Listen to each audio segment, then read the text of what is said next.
नमस्कार. अडीचच्या बातमीपत्रात मी सुहास धारणे आपलं स्वागत करतो. सुरुवातीला एक नजर ठळक बातम्यांवर. राष्ट्रीय रुर्बन योजनेद्वारे गावांचा आत्मा कायम ठेवून त्यांना शहरी सुविधा पुरवणं शक्य होईल, पंतप्रधानांचा विश्वास. जाट आरक्षण मुद्द्यावर तोडगा काढण्यासाठी आज संध्याकाळपर्यंत उच्चस्तरीय समितीची स्थापना. हरियाणातही परिस्थिती सुधारत असल्याचा पोलीस महासंचालकांचा दावा.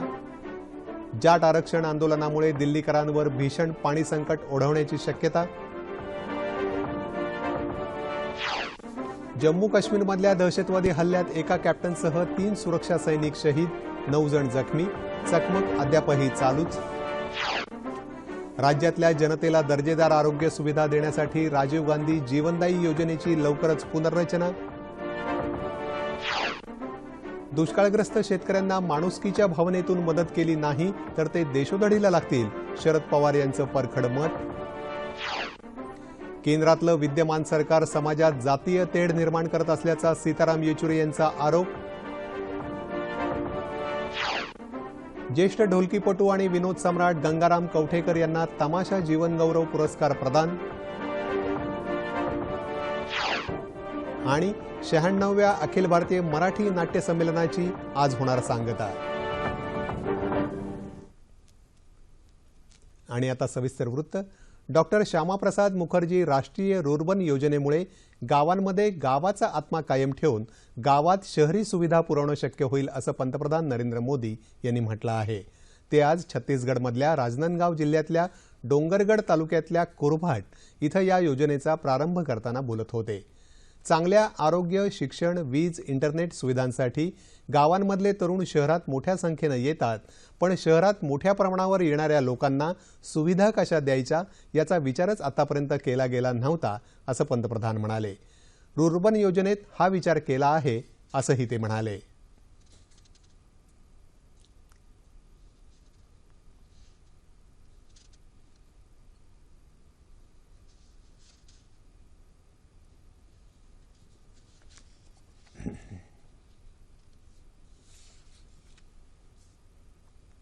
ऐसे जो तेज गति से बढ़ रहे हैं, ऐसे गांवों को केंद्रित करके अगल बगल के 5-7 गांवों को जोड़ करके 25, 30, 40 हजार की जनसंख्या की सुविधा के लिए एक क्लस्टर अप्रोच से ये अर्बन मिशन को लागू किया जा सकता है. पूरे देश में ऐसे 300 अर्बन सेंटर खड़े करने की कामना से अभी काम प्रारंभ किया है. सुविधाएं मिले, शिक्षा मिले, आधुनिकता मिले, साथ साथ आर्थिक गतिविधि भी मिले. इन सारी बातों को जोड़ करके ये अर्बन की योजना बनाई है. आज छोटे गांव में डॉक्टर जाते नहीं है, छोटे गांव में शिक्षक नहीं जाता, लेकिन अगर अर्बन बना दिया तो लोग वहां जाएंगे और इसलिए अगल बगल के भी अनेक गांवों का क्वालिटी ऑफ लाइफ में बहुत बड़ा बदलाव आएगा.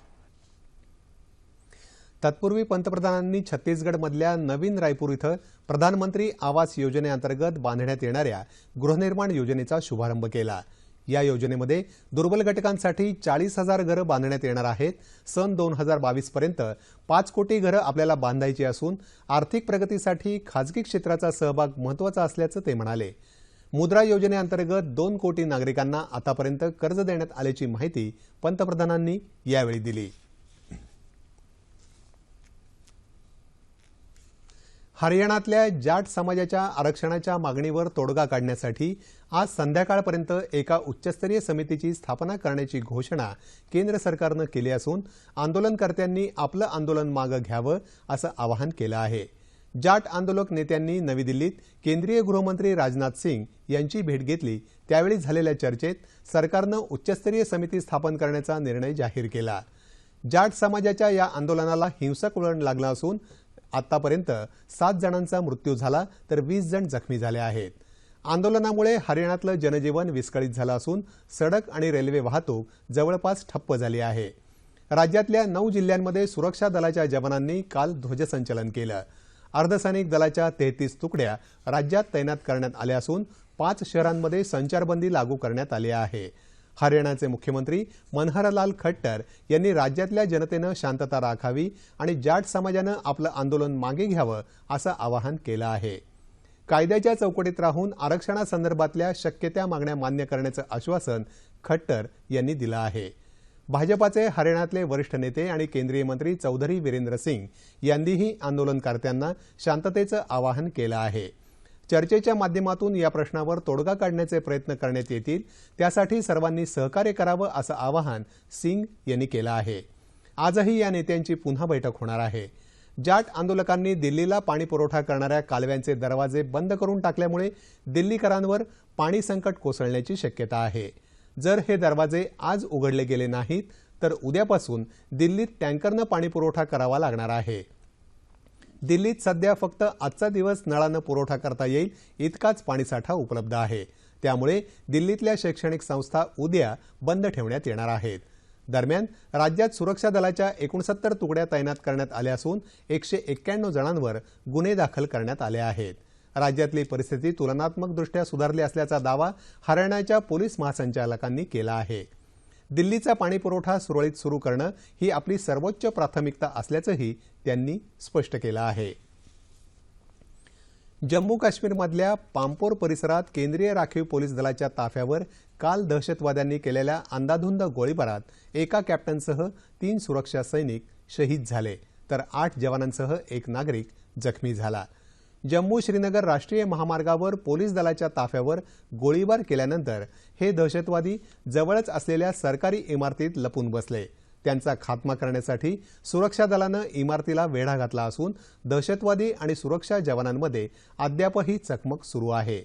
इमारतीत 3 दहशतवादी लपून बसले असल्याची शक्यता सुरक्षा दलाच्या सूत्रांनी व्यक्त केली आहे।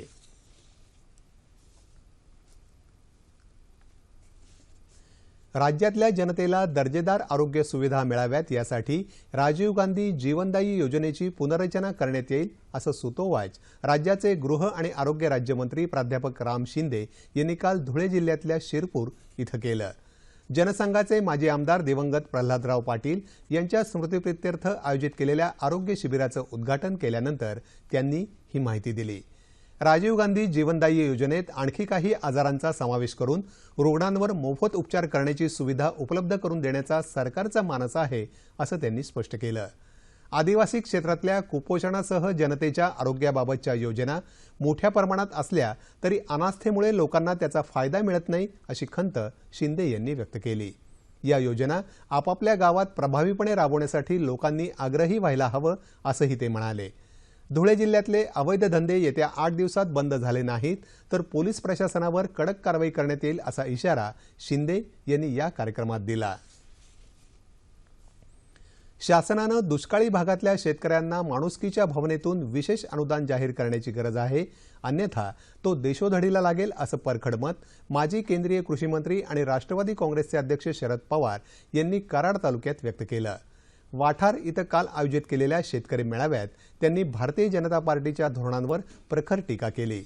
शेतकरी जागला तरच देश जगेल ही वस्तुस्थिती असताना शेतकऱ्यांच्या आत्महत्या ही फॅशन असल्याचा भाजपाचे खासदार वक्तव्य निर्लज्जपणाचं असल्याची टीका त्यांनी यावेळी केली।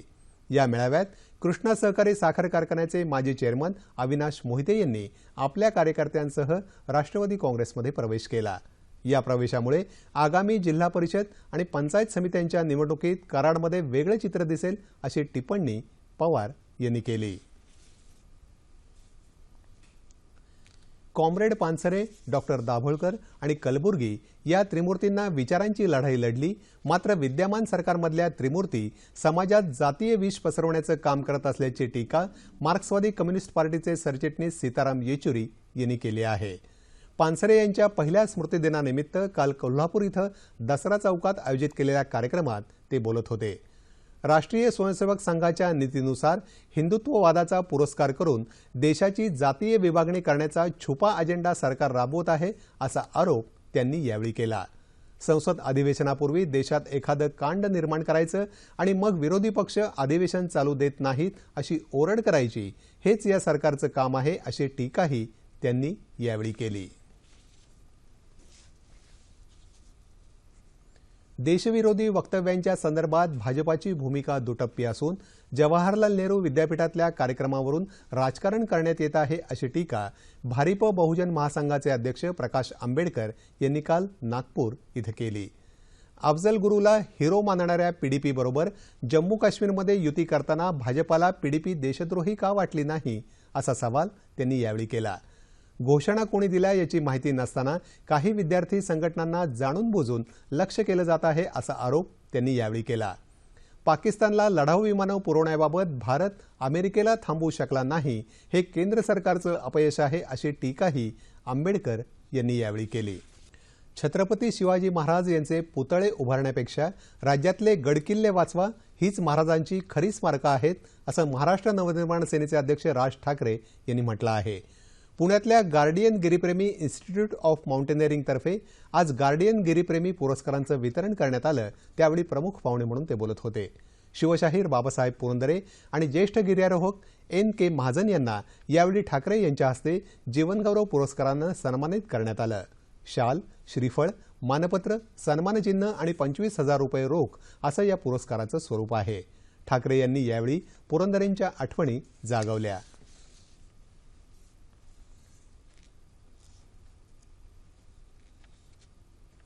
लातूर जिल्ह्यात जलयुक्त शिवाराच्या कामांनी गेल्या वर्षीप्रमाणेच यंदाही वेग घेतला आहे। औसा तालुक्यातील खरोसा रामवाडी या गावात खासदार निधीतून नाला सरळीकरण आणि खोलीकरणाची कामं वेगानं सुरू आहेत।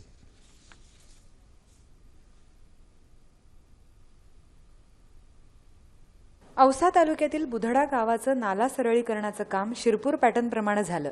यासाठी ग्रामस्थांनी 6,20,000 इतक्या लोकवाट्यातून 39,987 घनमीटर इतकं काम केलं असून या कामासाठी शासकीय दर 32 रुपये प्रति घनमीटर इतका मंजूर आहे। मात्र लोकसमितीनं लोकवर्गणीतून हे काम 15.5 रुपये प्रति घनमीटर दरानं करून घेतलं। रामेगावच्या शिवारातही सध्या पाऊण किलोमीटर इतकं काम खासदार निधीतून पूर्ण झालं आहे। खरोसा आणि रामेगाव शिवारात नाला सरळीकरण आणि खोलीकरणाची कामं झाल्यानंतर या नाल्यांमध्ये जलसंधारण विभागाच्या माध्यमातून साखळी पद्धतीचे सिमेंट बंधारे बांधण्यात येणार आहेत। 5 लाखाचं खासदार फंडातून काम झालेलं आहे। आता पुढे आम्ही 5 लाख लोक वाटाघोळा करून रविशंकरच्या संस्थेकडून काही पैसे घेऊन असं आम्हाला एक 9 किलोमीटरचं काम करायचं आहे आणि त्याच्यामध्ये पुरेपूर गावाला फायदा होणार आहे। इथं नाला खोलीकरण केलं, तिथं पाणी जागोजागी साचून ठेवण्यासाठी वाहून जाणे, संलग्न जाणे, सिमेंट नाला कॉन्क्रीट बंधारे शासनामार्फत जलयुक्त शिवारमार्फत करण्यात येणार आहेत। आता आम्ही या वर्षीच्या जलयुक्त शिवारमध्ये हे काम गाव समाविष्ट झाल्यामुळे साखळी बंधारे 3-3चे 2 ठिकाणी करणार आहेत त्या नाल्यावर आम्ही। सध्या दुष्काळी स्थितीतही तेरणा नदीच्या पात्रात पुरेसा पाणीसाठा असून गावकऱ्यांना याचा चांगला फायदा होत आहे। समाज परिवर्तनामध्ये शिक्षण व्यवस्थेची महत्त्वपूर्ण भूमिका असून सुदृढ समाज व्यवस्थेसाठी शिक्षण व्यवस्था ही अत्याधुनिक मूल्यांवर उभी असावी लागते असं प्रतिपादन सत्यशोधक शिक्षक सभेचे राज्य सचिव प्रभाकर गायकवाड यांनी केलं।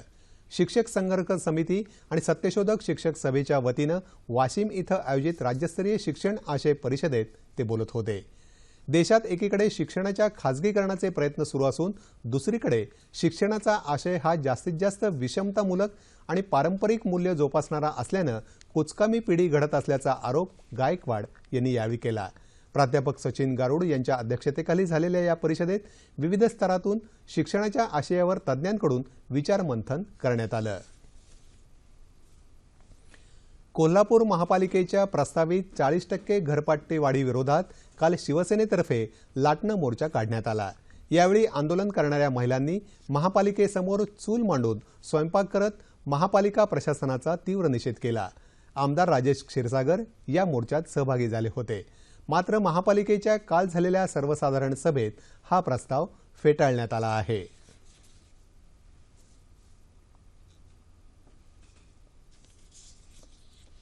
विड्यांच्या बंडलवर 85% वैधानिक इशारा छापण्याच्या मुद्द्यावरून सरकार आणि वेडी उत्पादकांमध्ये सध्या वाद सुरू आहे। सरकारच्या या निर्णयाच्या निषेधार्थ गेल्या 5 दिवसांपासून अहमदनगर जिल्ह्यातल्या विडी उत्पादकांनी आपले कारखाने बंद ठेवले आहेत। परिणामी हजारो स्त्री पुरुष विडी मजुरांवर उपासमारीची वेळ आली आहे। या त्रस्त मजुरांनी काल गृहराज्यमंत्री प्राध्यापक राम शिंदे यांच्या कार्यालयावर मोर्चा काढला। मजुरांना उपासमारीच्या खाईत लोटणारा हा जाचक निर्णय सरकारनं तातडीनं मागे घ्यावा आणि विडी कारखाने ताबडतोब सुरू करावेत अशी मागणी या मोर्चेकऱ्यांनी दिली। या संदर्भातलं आपलं निवेदन त्यांनी शिंदे यांच्या कार्यालयात दिलं। कोल्हापूर महापालिकेनं आश्वासन दिल्याप्रमाणे महालक्ष्मी मंदिर परिसर नो फेरीवाला झोन अर्थात फेरीवाला विरहित क्षेत्र म्हणून जाहीर करावा या मागणीसाठी महालक्ष्मी मंदिर परिसर व्यापारी महासंघातर्फे काल महापालिकेवर मोर्चा काढण्यात आला। महालक्ष्मी मंदिर परिसरात फेरीवाल्यांच्या वाढत्या विस्तारामुळे लाखो रुपयांचा कर भरणाऱ्या व्यापाऱ्यांचा व्यवसाय ठप्प होत आहे। या फेरीवाल्यांचं पुनर्वसन दुकानदारांच्या दारात करू नये अन्यथा तीव्र आंदोलन करण्याचा इशारा व्यापाऱ्यांनी दिला आहे। सरकारनं तत्काळ चारा छावण्या सुरू कराव्यात या प्रमुख मागणीसह दुष्काळग्रस्तांच्या विविध मागण्यांसाठी परभणीत काल भारतीय कम्युनिस्ट पक्षानं मोर्चा काढला। परभणी जिल्ह्यात मागच्या 3 वर्षांपासून दुष्काळ असताना जिल्ह्यात अद्याप एकही चारा छावणी सुरू करण्यात आलेली नाही असं सांगत मोर्चेकऱ्यांनी जिल्हाधिकारी कार्यालयासमोर निदर्शनं केली। या मोर्चात शेतकरी, शेतमजूर आणि महिला मोठ्या प्रमाणात सहभागी झाल्या होत्या। मागण्या पूर्ण झाल्या नाहीत तर तीव्र आंदोलन करण्याचा इशारा आंदोलनकर्त्यांनी यावेळी दिला।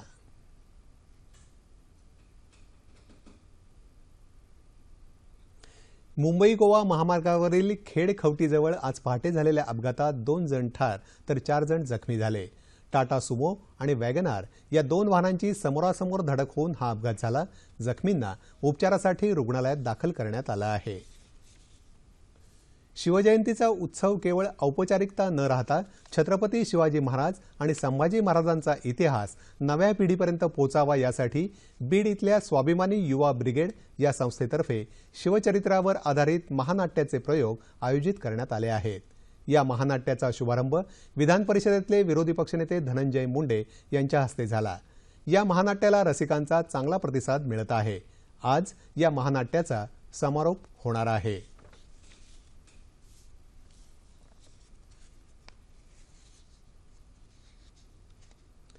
शिवजयंतीच्या निमित्तानं अहमदनगर इथल्या शिवप्रेमी मंडळाच्या वतीनं शिवकालीन नाणी, टपाल तिकीटं आणि निवडक चित्रकृतींचं प्रदर्शन आयोजित केलं होतं। आज या प्रदर्शनाचा समारोप होणार आहे। प्रदर्शनात शिवकालीन नाणी आणि टपाल तिकिटांबरोबरच 1ली ते 12वीच्या विद्यार्थ्यांनी चित्रकला स्पर्धेत सादर केलेली निवडक चित्र मांडण्यात आली आहेत। या प्रदर्शनात चित्रकार ठाकूरदास परदेशी यांनी चितारलेली शिवकालीन घटना आणि किल्ल्यांची चित्रही प्रदर्शित करण्यात आली आहेत।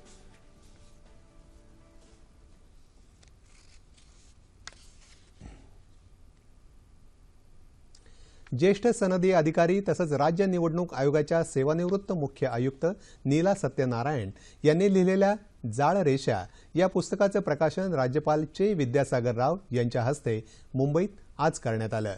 यावेळी ज्येष्ठ अभिनेते नाना पाटेकर, डॉक्टर सुधींद्र कुलकर्णी तसंच परचुरे प्रकाशन संस्थेचे प्रमुख उपस्थित होते। जाळरेषा या पुस्तकात सत्यनारायण यांनी सेवाकालात आलेले कटू गोड अनुभव कथन केले आहेत।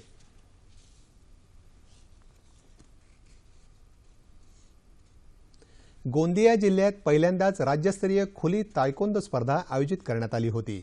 यामध्ये संपूर्ण राज्यातले 400हून अधिक खेळाडू सहभागी झाले होते।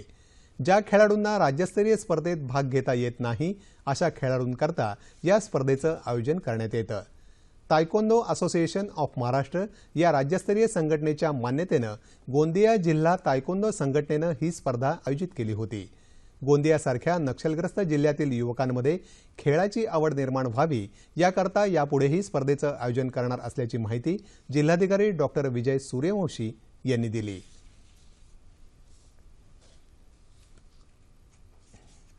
आज जागतिक मातृभाषा दिन। 1999 सालापासून 21 फेब्रुवारी हा दिवस जागतिक मातृभाषा दिन म्हणून पाळण्यात येतो।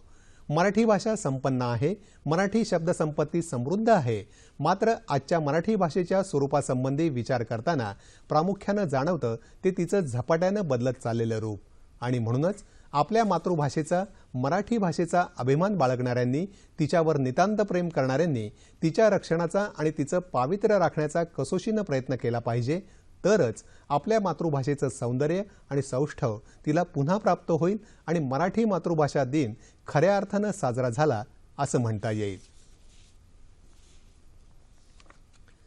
तमाशा, लावणी या कला जगल्या पाहिजेत या दृष्टीनं त्यांना योग्य ते संरक्षण दिलं जाईल। त्याचप्रमाणे नवी मुंबई इथं तमाशा सादरीकरणासाठी सवलतीत भूखंड मिळावा यासाठी पुरेपूर प्रयत्न करण्यात येतील असं सांस्कृतिक कार्यमंत्री विनोद तावडे यांनी सांगितलं। तमाशा सम्राज्ञी विठाबाई नारायणगावकर तमाशा जीवनगौरव पुरस्कार वितरण सोहळ्यात ते काल बोलत होते।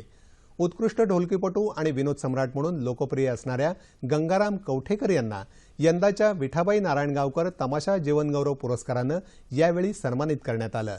5 लाख रुपये, मानचिन्ह आणि मानपत्र असं या पुरस्काराचं स्वरूप आहे। लहानपणापासून हार्मोनियम, संबळ, ताशावादन आणि नृत्यकाम करणाऱ्या कवठेकर यांचा 1952 ते 1987 पर्यंत स्वतःचा फड होता। त्यांनी फडात स्त्रीपात्र भूमिकाही रंगवल्या आहेत। सांस्कृतिक कार्य संचालनालयामार्फत दरवर्षी तमाशा क्षेत्रात प्रदीर्घ काळ काम केलेल्या कलावंतांना जीवनगौरव पुरस्कार देऊन गौरवण्यात येईल। 96व्या अखिल भारतीय मराठी नाट्य संमेलनाच्या आजच्या समारोपाच्या दिवशी पहिल्या सत्राची सुरुवात मुख्य रंगमंचावर अभिनेते शरद पोंक्षे यांच्या मुक्त संवादानं झाली।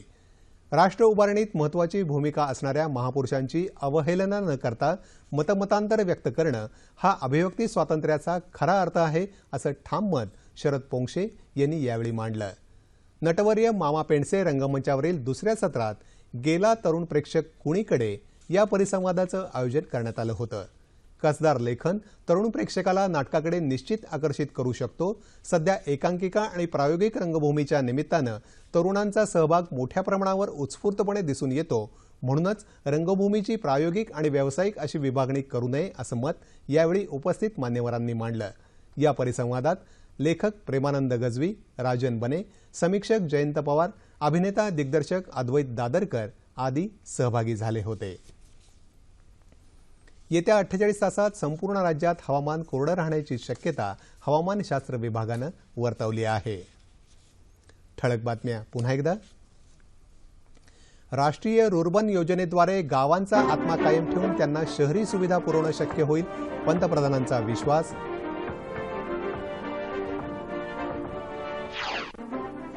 जाट आरक्षण मुद्द्यावर तोडगा काढण्यासाठी आज संध्याकाळपर्यंत उच्चस्तरीय समितीची स्थापना। हरियाणातील परिस्थिती सुधारत असल्याचा पोलीस महासंचालकांचा दावा। जाट आरक्षण आंदोलनामुळे दिल्लीकरांवर भीषण पाणी संकट ओढवण्याची शक्यता। जम्मू काश्मीरमधल्या दहशतवादी हल्ल्यात एका कॅप्टनसह 3 सुरक्षा सैनिक शहीद, 9 जण जखमी। चकमक अद्यापही चालू। राज्यातल्या जनतेला दर्जेदार आरोग्य सुविधा देण्यासाठी राजीव गांधी जीवनदायी योजनेची लवकरच पुनर्रचना। दुष्काळग्रस्त शेतकऱ्यांना माणुसकीच्या भावनेतून मदत केली नाही तर ते देशोधडीला लागतील, शरद पवार यांचं परखड मत। केंद्रातलं विद्यमान सरकार समाजात जातीय तेढ निर्माण करत असल्याचा सीताराम येचुरी यांचा आरोप। ज्येष्ठ ढोलकीपटू आणि विनोद सम्राट गंगाराम कवठेकर यांना तमाशा जीवनगौरव पुरस्कार प्रदान। आणि 96व्या अखिल भारतीय मराठी नाट्य संमेलनाची आज होणार सांगता। याबरोबरच हे बातमीपत्र संपलं। पुन्हा भेटूयात संध्याकाळी 7 वाजता सह्याद्री वाहिनीवर।